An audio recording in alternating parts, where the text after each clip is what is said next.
बहुत ही सबक मोस गल ना मैनू नज़र आई है।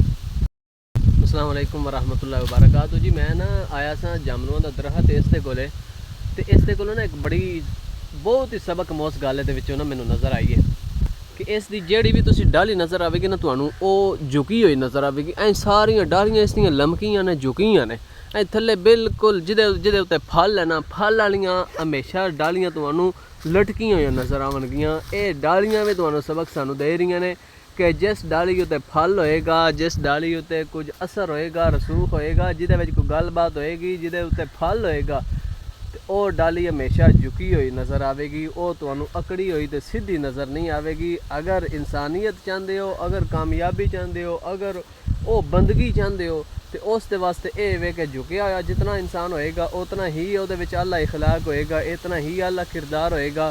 झुकिया इंसान जरा उन्होंने ही मालिक करीम जड़ा झुकिया होया दरख्त होवे उसनू मालिक इतना फल अता फरमांदा है, तो इतना इंसान जितना झुकिया होएगा मालिक उसनू भी इतनी ही इन्हां नेमतां दे नाल नवाजेगा।